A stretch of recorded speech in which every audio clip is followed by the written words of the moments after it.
warahmatullahi wabarakatuh. Hello my solih-solihah student, how are you today?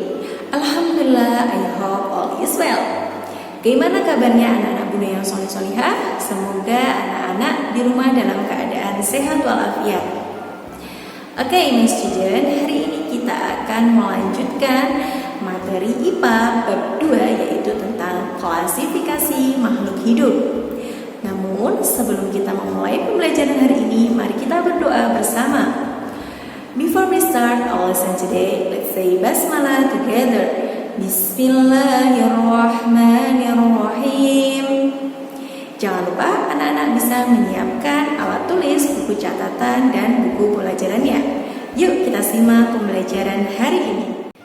Oke, anak-anak bunda yang solih-solihah, hari ini kita akan mempelajari tentang klasifikasi makhluk hidup. Nah, sebelum kita masuk ke materi, anak-anak masih ingat ya tentang ciri-ciri makhluk hidup, yaitu ada 8. Apa saja? Ya, yang pertama yaitu bergerak, kemudian memerlukan makanan, peka terhadap rasa atau iritabilitas, kemudian bernafas, tumbuh, mengeluarkan zat sisa atau ekskresi, kemudian berkembang biak, dan yang terakhir yaitu beradaptasi. Oke, anak-anak masih ingat ya? Good job. Nah, anak-anak bunda yang solih-solihah, untuk mempermudah mengklasifikasikan atau menggolongkan setiap jenis-jenis makhluk hidup, kita perlu mempelajari tentang ilmu taksonomi atau ilmu yang mempelajari klasifikasi makhluk hidup. Nah, dengan ilmu taksonomi ini kita dipermudah dalam mempelajari makhluk hidup. Misalnya, manusia termasuk dalam spesies apa? Atau misalkan pula hewan, kucing, harimau, ataupun serigala, hampir mirip ya, tapi jenisnya atau spesiesnya pun berbeda-beda. Begitu juga dengan tumbuhan, ada tumbuhan padi atau tumbuhan tebu, pohon mangga, pohon rambutan. Nah, memiliki jenis yang berbeda-beda atau spesies yang berbeda-beda. Nah, agar anak-anak lebih mudah mempelajari tentang makhluk hidup, itulah gunanya kita sekarang belajar tentang pengklasifikasian makhluk hidup.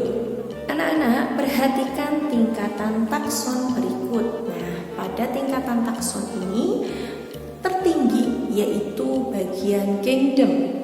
Kemudian di bawahnya ada filum atau divisi, yang mana filum itu adalah untuk jenis hewan dan divisi untuk tumbuhan.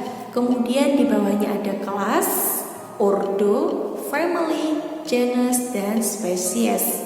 Sistem klasifikasi makhluk hidup yang kita gunakan pada era saat ini yaitu menggunakan sistem klasifikasi makhluk hidup 5 kingdom. Apa saja? Yang pertama yaitu ada plantae atau digunakan untuk tumbuhan. Kemudian kingdom animalia untuk hewan. Yang ketiga yaitu fungi untuk jamur.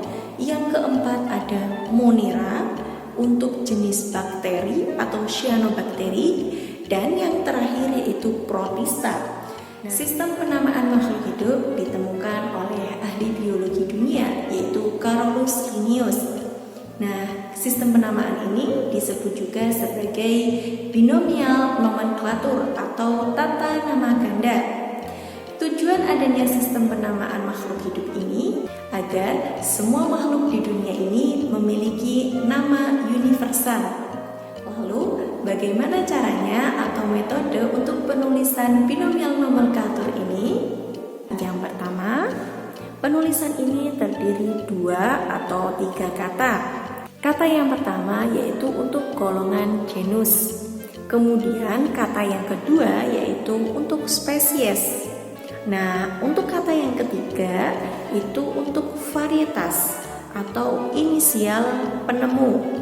Metode yang kedua yaitu hanya huruf pertama yang dicetak dengan huruf kapital. Nama binomial nomenklatur ini harus dicetak miring. Misalkan tidak cetak miring, yaitu diberi garis bawah. Bunda contohkan yaitu pada tumbuhan padi. tumbuhan padi memiliki genus Oryza.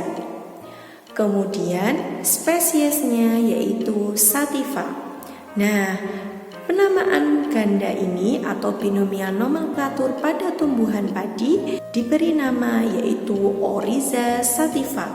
Oke, alhamdulillah anak-anak bunda yang soleh-soleha, hari ini kita sudah mempelajari apa itu klasifikasi makhluk hidup dan bagaimana cara penulisan untuk sistem penamaan makhluk hidup atau dikenal sebagai binomial nomenklatur. Nah, apabila anak-anak masih ada pertanyaan tentang materi ini, anak-anak bisa menanyakan langsung ke bunda ya. Anak-anak juga bisa mempelajari materi ini di referensi-referensi yang lain. Oke, marilah kita tutup pembelajaran hari ini dengan berdoa bersama. Before we close our lesson today, let's say Alhamdulillah together. Alhamdulillahi Rabbil Alamin.